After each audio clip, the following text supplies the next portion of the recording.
ಶಿವಮೊಗ್ಗ ಜಿಲ್ಲೆಯ ಹೆಗ್ಗೋಡಿನಲ್ಲಿ ಕನ್ನಡ ಮತ್ತು ಸಂಸ್ಕೃತಿ ಇಲಾಖೆ ಹಾಗೂ ಸಂಸ್ಕೃತಿ ಸಮಾಜ ಟ್ರಸ್ಟ್ ವತಿಯಿಂದ ನಿನ್ನೆ ನಾಡಿನ ಹೆಸರಾಂತ ರಂಗಕರ್ಮಿ ಕೆವಿ ಸುಬ್ಬಣ್ಣ ನೆನಪು ಕಾರ್ಯಕ್ರಮವನ್ನು ಆಯೋಜಿಸಲಾಗಿತ್ತು.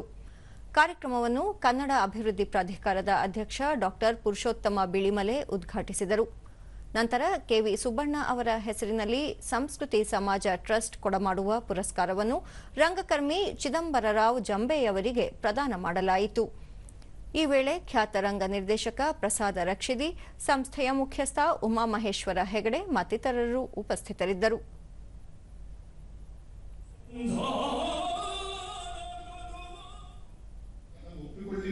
ಬಳಿಕ ಡಾ ಪುರುಷೋತ್ತಮ ಬಿಳಿಮಲೆ, ರಂಗಕರ್ಮಿ ಕೆವಿ ಸುಬ್ಬಣ್ಣನವರು ಹೆಗ್ಗೋಡಿನಂತಹ ಒಂದು ಗ್ರಾಮದಲ್ಲಿ ತಮ್ಮ ಚಟುವಟಿಕೆಗಳನ್ನು ಮುನ್ನಡೆಸಿ ಜಾಗತಿಕ ವಿಚಾರಗಳಿಗೆ ತೆರೆದುಕೊಂಡರು. ಗ್ರಾಮೀಣ ಭಾರತದ ಸಬಲೀಕರಣ ಪರಿಕಲ್ಪನೆಯ ಮಾದರಿಗೆ ಅವರು ಸಾಕ್ಷಿಯಾದರು ಎಂದರು. 50 ವರ್ಷದ ಜಗತ್ತನ್ನ ಹೆಗ್ಗೋಡಿನಂತಹ ಒಂದು ಸಣ್ಣ ಊರಲ್ಲಿ ಕುಳಿತು ಗ್ರಹಿಸಿದರು ಎಂಬುದೇ ಬಹಳ ಮುಖ್ಯವಾದ. ವಿಮರ್ಶಕ ನರಹಳ್ಳಿ ಬಾಲಸುಬ್ರಹ್ಮಣ್ಯ, ನಾಡಿಗೆ ಕೆವಿ ಸುಬ್ಬಣ್ಣನವರು ಸಾಂಸ್ಕೃತಿಕವಾಗಿ ಬಹುಮುಖ್ಯರಾಗುತ್ತಾರೆ.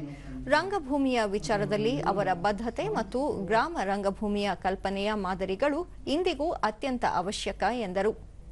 ಪ್ರತಿಭಾವಂತರಾದ ಅನೇಕ ಲೇಖಕರನ್ನ ಕಾಣ್ತೇವೆ, ಆದರೆ ಕಲ್ಚರಲಿ ಸಾಂಸ್ಕೃತಿಕವಾಗಿ ನನಗೆ ಅವರೆಲ್ಲರಿಗಿಂತಲೂ ಸುಬ್ಬಣ್ಣ ಹೆಚ್ಚು ಮುಖ್ಯರು. ನಂತರ ಕೃಷ್ಣ ಸಂಧಾನ, ಯಕ್ಷಗಾನ, ತಾಳಮದ್ದಳೆ ನಡೆಯಿತು.